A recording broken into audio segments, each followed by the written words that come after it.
वापस आने का शुक्रिया। वेलकम वंस अगेन टू दुनिया स्पेशल ट्रांसमिशन। हमें अभी ताज़ा तरीन इतलात ये आई हैं कि ज़रूर मलिक रियाज साहब ने हमजा शहबाज को बुलेट प्रूफ गाड़ी ऑफ़र की थी, मगर उन्होंने शुक्रिया अदा करके इनकार कर दिया था। बिल्कुल ठीक बात है ये। बिल्कुल ठीक बात है, चलें अच्छी बात है। तो आपने कहा आपको महसूस होता है कि उन रातों की मुलाकातों में जब आप मिडिल मैन का किरदार अदा कर रहे थे चीफ जस्टिस की बहाली के लिए, तब शायद ऐसी कोई अनबन हुई कि आज तक उसका मलबा दुश्मनी की सूरत में आप पे और बहरिया टाउन पे गिर रहा है। काफ़ी चीज़ें हैं, मैं ये भी होंगी और चीज़ें भी हैं, ये मैं किसी टाइम पर आप डिस्क्लोज़ करूँगा। सारी चीज़ें मैं आज डिस्क्लोज़ नहीं कर सकता। नवाज शरीफ साहब को पता था कि आप उनसे मुलाकातें कर रहे हैं? नहीं। अच्छा, नवाज शरीफ साहब को ये मालूम नहीं था। और आपने ये कहा, चौथा सवाल जो उनकी खिदमत में पेश किया कि जजेस बहाली की तंजीम के साथ एक पैक्ट हुआ था कि कोई भी मैसेंजर आके किसी भी जज से या वकील से जो इस तंजीम के अंदर था उससे आके नहीं मिलेगा, कोई भी।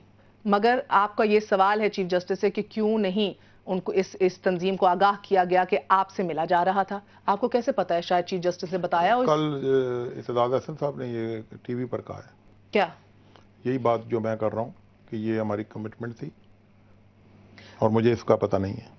अच्छा, यानी कि हमें एतमाद में नहीं लिया गया। यानी कि चीफ जस्टिस ने एतमाद में नहीं लिया जजेस बहाली तंजीम को और पैक्ट के उसकी खिलाफ वर्जी की। जी। तो ऐसी डिस्कशन शायद थी, जैसे आपने पहले भी बताया कि वो दो बातें जो डिस्कस हो रही थी कि एक मुतवाज़ी हुकूमत नहीं चलाई जाएगी और अननेसेसरीली तंग नहीं किया जाएगा पीपल्स पार्टी को, जिस पे चीफ जस्टिस रजामंद हो गए। आपको लगता है कि वो इस तंजीम को एतमाद में लेने से हवाले से शर्मिंदा हो रहे थे, शायद इसलिए डर रहे थे? मुझे कुछ नहीं पता मैं इसका, क्योंकि ये इनका इंटरनल मामला था।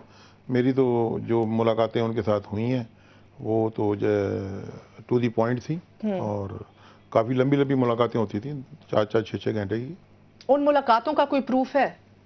कब उसका प्रूफ रजिस्ट्रार ने कंफर्म कर दिया। और प्रूफ आपको क्या चाहिए? 2 से 3 मुलाकातों का तो रजिस्ट्रार का तो ये भी कहना था। ऐसा ज़्यादा आ जाएंगी, सब्र करें, एकदम ना आए, थोड़ा सा टाइम दें।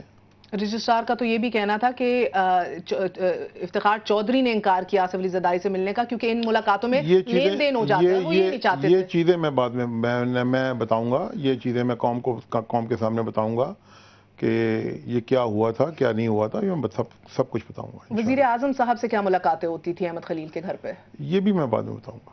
मैं इसलिए कह रही हूँ क्योंकि कुछ देखिए ये मेरे क्वेश्चन हैं। देखिए मैंने क्वेश्चन किए हैं, आप बाद में बताएंगे। आप सवाल भी मेरा, जवाब भी मेरा। इन द मीन टाइम आप मिलाइन कर रहे हैं जुडिशरी को, यू नो दैट। आप पे तौहीन अदालत भी हो चुका है।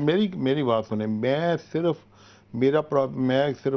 उनकी इज्जत करता हूँ, चीफ जस्टिस पाकिस्तान की, लेकिन उनसे मुझे इंसाफ नहीं मिला और मुझे स्क्रू किया गया, ये मैं कह रहा हूँ।